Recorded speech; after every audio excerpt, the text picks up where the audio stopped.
this one. Yep, all done. Okay. Sweet, now we got a blue thing. So. Oh shit. This is gonna be deceptively hard. I can tell you that. What the? So you need to take that. That'd be great if I could just smash this or something. Yeah, you get it. Oh, that scared the shit out of me. I was like, oh, where can I get out? Up. But you can't put it. How do you do it? How do you?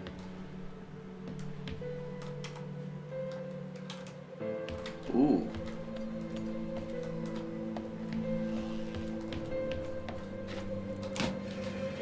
Fuck you. Now that thing's lost forever. Oh shit, it is. That's right. I forgot. You gotta try and glitch it, physics glitch it up all the way up the ladder.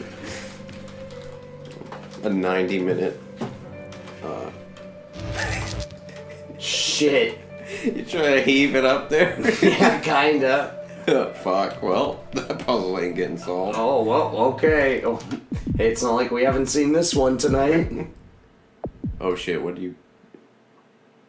It's not gonna bring you to... You can redo it if you have to. No, save luck. Okay. So we're good. Ready? I hope. No, don't worry. Ready? Ava, Yeah. I don't wish to be heavy-handed. The severity of your actions here are immense. Selfish action could create an extinction event. Do you understand? There's something funky about that window.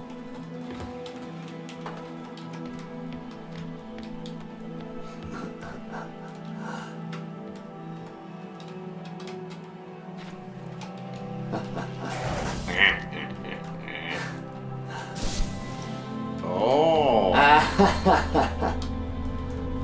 Come on, man. Thinking outside the box, baby. Come on. Thinking with the box. Ooh, look at that E-Machine's computer. Where is it? Where are below you? Below. No. Behind you. Right there. Oh, yeah, there you are. Yeah. I'm glad they still use those. Yeah, it's like 200 years in the future or some shit. Fucking Walmart's still selling it. Oh shit. Uh-oh. And the Lord God formed man of the dust of the ground and breathed into his nostrils the breath of life, and man became a living soul. Yeah, that's a fancy piece of paper. Yeah, it is. Look at it, even casts a reflection on the wall back there. Oh shit. The imitation game. I propose to consider the question, can machines think? The new form of the problem can be described in terms of a game which we call the imitation game. It is played with 3 people, a man, A, a woman, B, and an interrogator, C, who may be of either sex. The interrogator stays in the room apart from the other 2. The object of the game is for the object of the game for the interrogator is to determine which of the other 2 is the man and which is the woman. He knows them by labels X and Y, and at the end of the game he says either X is A and Y is B, or X is B and Y is A. The interrogator is allowed to questions A and B. Is allowed to put questions to A and B. We will. Okay, you're reading now. All right. We now ask the question: what will happen when a machine takes the part of A in this game? Will the interrogator decide wrongingly as often when the game is played like this as he does when the game is played between a man and a woman? These questions replace our original. Can machines think? The question and answer method seems to be suitable for introducing almost any one of the fields of human endeavor that we wish to include. We do not wish to penalize the machine for its inability to shine in beauty competitions, Yeah. nor to penalize a man for losing in a race against an aeroplane. Man, this is old. This is the Turing dude that wrote this. The conditions of our game make these disabilities irrelevant. The witnesses can brag if they consider it advisable, as much as they please about their charm, strengths, or heroism. But the interrogator cannot demand practical demonstrations. Yeah, that's definitely from Alan Turing. So then, The game may perhaps be criticized on the ground that the odds are weighted too heavily against the machine. If the man were to try to pretend to be the machine, he would clearly make a very poor showing. He would be given away at once by slowness and inaccuracy in arithmetic. May not machines carry out something which ought to be described as thinking, but which is very different from what a man does? This objection is a very strong one, but at least we can say if, nevertheless, a machine can be constructed to play the imitation game satisfactorily. Oh man, Satisfactorily. We need not to be troubled by this objection. It might be urged that when playing the imitation game, the best strategy for the machine may possibly be something other than imitation of the behavior of a man. This may be, but I think, can you shift it a little bit? I can't really. I'm sorry. This may be, I think it is unlikely that there is any great effect of this kind. In any case, there is no intention to investigate here the theory of the game, and it will be assumed that the best strategy is to try to provide answers that would naturally be given by a man. Excerpts from The Computing Machinery and Intelligence, Alan Turing. That's a really good thing. I love that shit. That one, of course. I think that one was supposed to be read after. Yeah, of course. But who's printing out all these Alan Turing shits? Right? It's definitely a guy who likes coffee. Somebody really... It's Coffee Dad. Coffee Dad's printing out all these. Coffee Dad still exists even in Dude, this year. he's still making posts to Twitter and stuff. Oh shit, we got some more stuff. Oh shit. Oh shit indeed. Damn, that's a lot of reading. Yeah, we got a lot of reading in this room, but that's good, that's good. Is this Yeah, it's a new one. This is a different one? Yeah. Alright. You want me to read it again? Nah, I got this.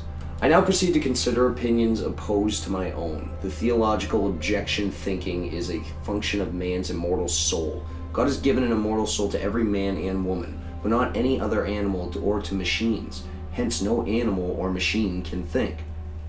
The heads of the sand objection. The heads in the sand objection. The consequences of machines thinking would be too dreadful. Let us hope and believe that they cannot do so. The mathematical objection. There are a number of results of mathematical logic which can be used to show that there are limitations of the powers of discrete state machines. The best known of these results is known as Gödel's theorem, 1931, and shows that in any sufficiently powerful logical system, statements can be formulated which can neither be proved nor disproved within the system, unless possibly the system itself is inconsistent. The argument for consciousness, the argument is very well expressed in Professor Jefferson's Lister oration for 1949, from which I quote, "Not until a machine can write a sonnet or compose a concerto because of thoughts and emotions felt, and not by the chance of fall of symbols, could we agree that machines equal brain, that is, not only write, but know that it had written it. No mechanism could feel, and not merely artificially signal an easy contrivance. Pleasure at its success, grief when its values fuse, be warned by flattery, or be made miserable by its mistakes, be charmed by sex, be angry or depressed when it cannot get what it wants.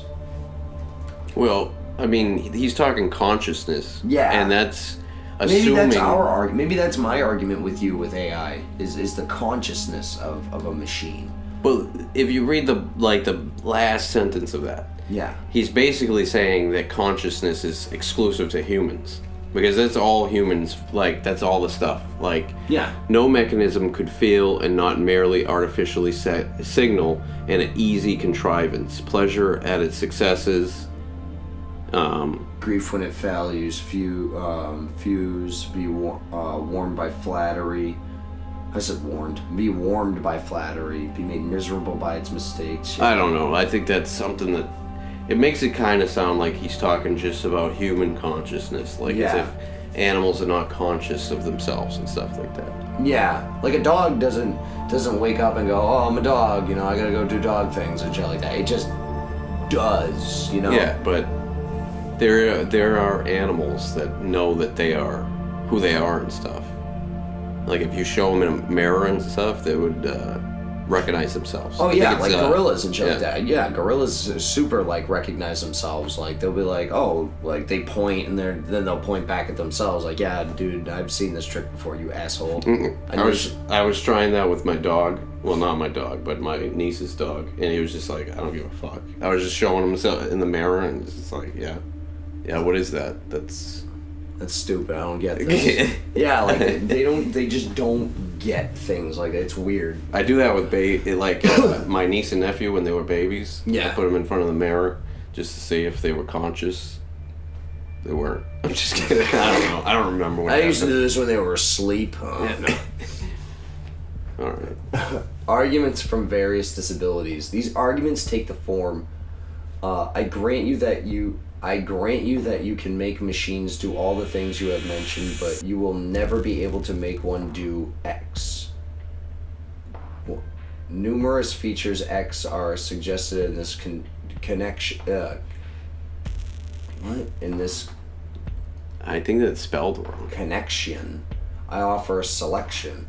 Be kind, resourceful, beautiful, friendly, have initiative, have a sense of humor, tell right from wrong, make mistakes, fall in love, enjoy strawberries and cream, make someone fall in love with it, learn from experience, use words properly, be the subject of its own thought, and have much diversity of behavior as a man. Do something really new. Lady Lovelace's objection. Our most detailed information of Babbage's analytical engine comes from a memoir by Lady Lovelace, 1842. In it she states, the analytical engine has no pretensions to originate anything. It can do whatever we know how to order it to perform. Her italics. This statement is quoted by Hardy, 1949, who adds, this does not imply that it may not be possible to construct electronic equipment which will think for itself, in quotes, or in which, in biological terms, one could set up a conditioned reflex which would serve as a basis for learning, in quotes. Whether this is possible in principle or not is a stimulating and exciting question suggested by some of these recent developments, but it did not seem that machines constructed or projected at the time had this property. So this dude right now, whoever this is that is printing out all these pages, he's like Googling artificial intelligence and being like, yo, can it be possible that Tom is actually conscious and conscious of himself, and he's doing all this research, what he's doing. And that's what this is all like trying to allude to, You're like, yo, I gotta do some research on this subject, man. Tom is like making me wonder. Tom is making me wonder, man. And Tom's been making us wonder since the fucking get-go. Tom's yeah, but I was thinking there was going to be a twist and you were going to turn out to be the AI, but I don't think that's how it's going. I don't think that's how it's going. I think it's just, can machines learn? Can they have a consciousness? Do they know what they're doing and still have some sort of a moral standpoint? Can a machine have a moral choice? It seems so. It seems like he is, because he doesn't he's- want the entire human race to die. Yeah, he's doing his job, and he doesn't. He's like, he cares about these people, but at the same time, he's like, you know what? I gotta let make you a go. choice here. I gotta make a choice here. It's either you or the entire race of humans. I like you guys, but you know what? You're fucked. And Y'all gotta stick around for like 200 more years or something. yeah, so get fucking comfortable, I guess. Get comfy up here, man. Y'all got some energy balls to work with and stuff. I can come up with some more puzzles if y'all want. Argument from continuity in the nervous system. The nervous system is certainly not a discrete state machine. A small error in the information about the size of a nervous impulse impinging on a neuron may take a large difference to the size of the outgoing impulse. It may be argued that, this being so, one cannot expect to be able to mimic the behavior of a nervous system with a discrete state system. See, when I was doing research on the subject, everyone was talking about AI as if, it can't be done because it's on electronical, it can't be done on a machine. But it's software that matters. It's the software that makes something conscious and all that stuff. Like memory is like, it's like, all the machine has to do is process that software. And I think it would be, can make a conscious machine, It would be scary, though. You don't want no machines. No. I do. I want them. You gotta watch 2001: A Space Odyssey then, man. I think is this in order? Page 1, really? Yep. Yeah, that needs to be page 2. Okay. Searle. Though experiments are important because a lot of the time you can't carry out the actual experiment, and this is true not only in philosophy, but in science as well. So when Einstein said, imagine that you're sitting on a beam of light going into outer space. Well, that's a thought experiment. It wasn't going to say, let's get on a beam of light. Of course you miss the point if you say, well, we'd fall off, or it would be too cold. So thought experiments are always useful, and you test your concepts by imagining what it would be like if such and such were the case. We do these all the time at work, man. This is just to keep our brains just going. Like, what if? Yeah. Like, of course it won't happen. What is it? So the thought experiment would be too blah, blah, blah, blah, blah. Well, in this particular case, I imagine what it would be like if I followed a program for answering questions in Chinese and giving back answers in Chinese, even though I don't understand a word of Chinese. And that was a very useful thought experiment, because it enables us to see what that computation by itself isn't thinking. Because, okay, so what that's getting at is like an AI or something is just only going to think about something that you make it think about. Whereas like somebody like me or you could just be like, oh, like imagine, breaking 20 DVDs or something right now. Mm-hmm. It's like, why would a machine think like that? Yeah. Oh, here's a fun little brain exercise for all you people out there watching out there in YouTube land. Here, flip your tongue over in your mouth and then touch what the bottom of your tongue would be like with your tip of your finger.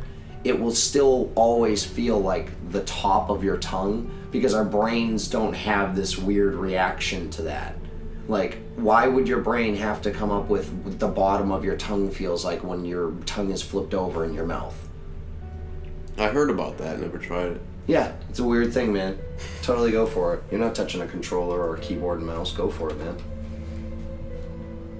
Consciousness exists only insofar as it is experienced by a humanal organism.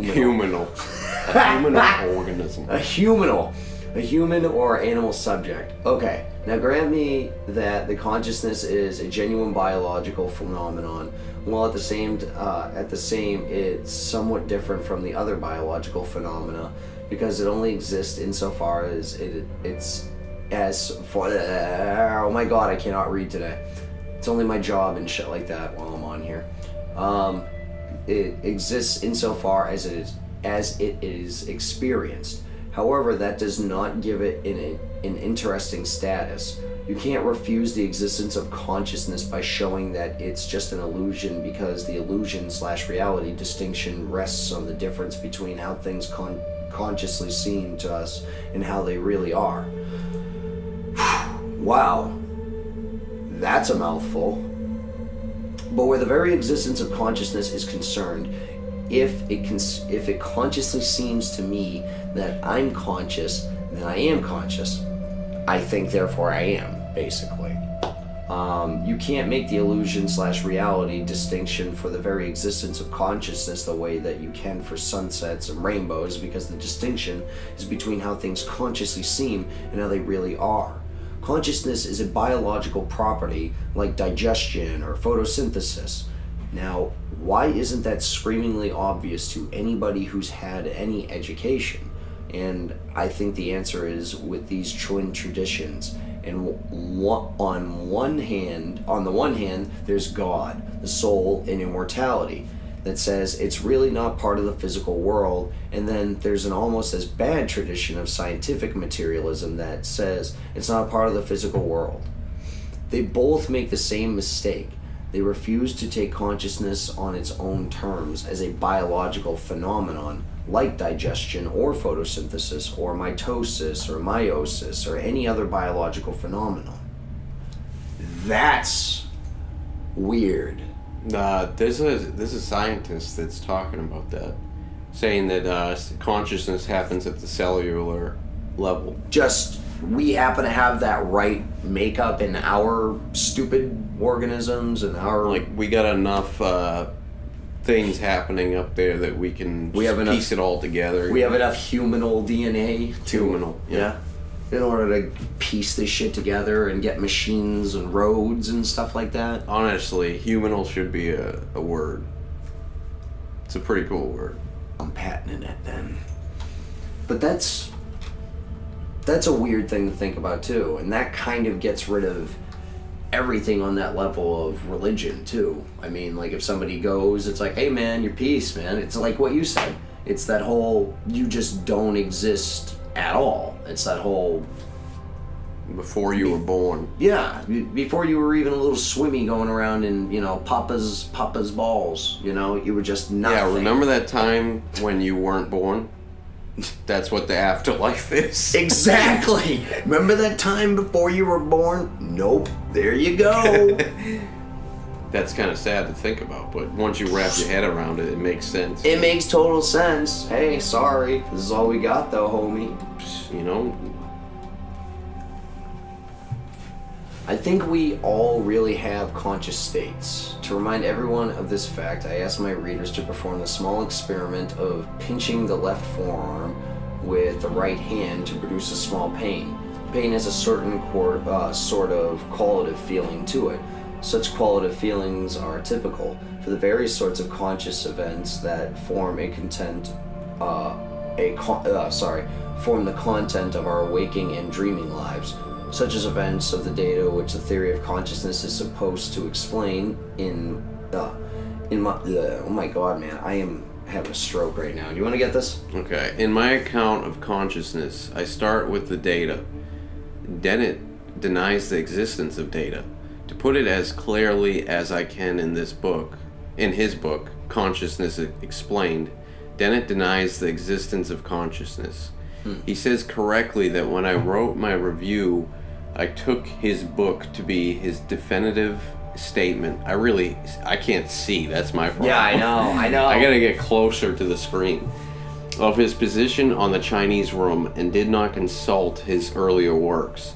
In fact, I did not know that he had produced a total of 7 published attacks on this one short argument of mine, until I saw his letter. He now claims to have refuted all 3 premises of the argument in 1987. But I have just reread the relevant chapter of his book and find he did nothing of the sort, nor did he even make a serious effort to attack the premises. Rather, he misstates my position as being about consciousness rather than about semantics. He thinks that I am only concerned to show the man show that the man in the Chinese room does not consciously understand Chinese, but I am in fact showing that he does not understand Chinese at all, because the syntax of the program is not sufficient for the understanding of the semantics of a language, whether conscious or unconscious. Furthermore, he presupposes kind of behaviorism. He assumes that a system that behaves as if I had mental states must have mental states. But that kind of behaviorism is precisely what is challenged by the argument. So I have to confess that I don't find that the weakness of his arguments in his recent book is helped by his 1987 arguments.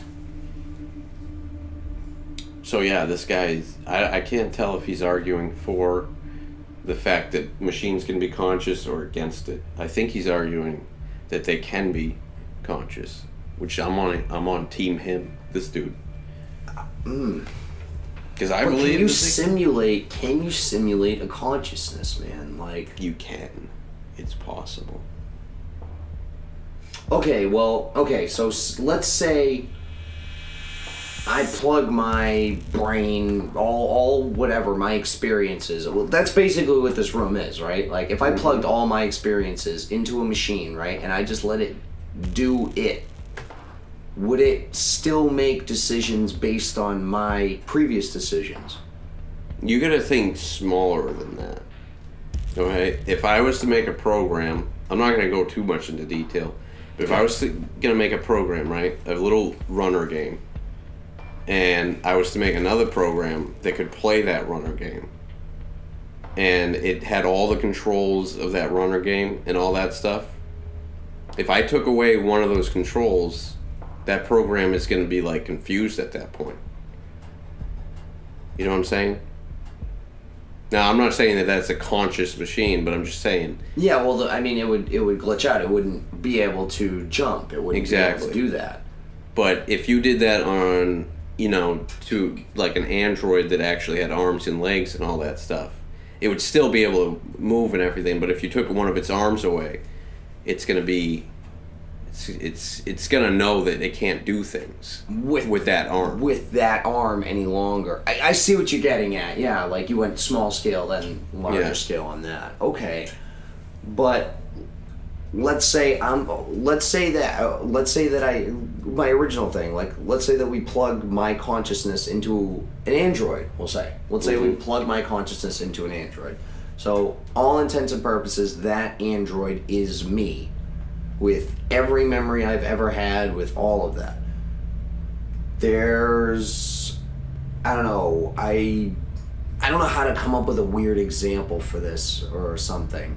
Like, obviously reaction time would be better on the machine because of algorithms and, programming and whatnot. Or would it? Who knows? Maybe because I didn't take baseball or whatever. Maybe because the machine would be shitty at baseball. Huh? Might be. But it's more than that. Like, you gotta make it so that moral choices, okay? The machine can rewrite its code like you can. That's what it is. If it can't rewrite its code, then it's not gonna. I just can't see it. It Would has that to machine know. feel bad if my mother died?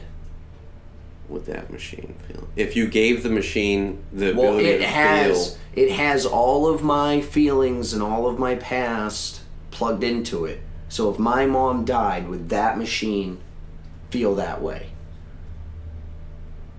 I don't think so. No. So then you can't simulate a consciousness. But that's your consciousness. Yeah, plugged into the machine of that. I would feel horrible. It would become a new consciousness, though. It won't be you anymore. It would be the machine. Up until that point, and then after. That's why you got to give it the ability to learn and rewrite its own code. Well, I mean, because that's what you're missing in the equation. Like, you're giving it all that you have now, but it has nothing. It can't go forward with that if it doesn't have the ability to learn and rewrite its own code. You know what I'm saying? All right. That's what I'm saying. Like, yeah. And if you did that, it would just become eventually an entirely different person. It wouldn't be you anymore. Yeah. It wouldn't resemble you at all. Yeah, you're right. Yeah, I mean, we were talking about this with just AI in itself. I mean, if you created an AI, virtually overnight, that thing would be completely non-existent from what it was before, because it would find better and stronger ways of completing tasks and carrying out. If you gave it the functions. processing power to do so. Absolutely. If you gave it a little tiny like cell phone processor and cell phone memory and all that stuff, it's not going to be that smart. It's going to be real dumb. So, but that's, man, we went way off. Yeah, off yeah, the game. kinda. We went way off. Yeah. Okay. So it's 18 years of arguments. To perform. What? Why is that? Did we? I'm missing something here? Okay, never mind. To perform, italics. This statement is quoted by Hartney, 1949, who adds, "This does not imply that it may not be possible to construct electronic equipment which will think for itself, or in which, in biological terms, would be..." Wait, did we? Oh, no, I didn't. They messed up the shit. No. Itself isn't thinking.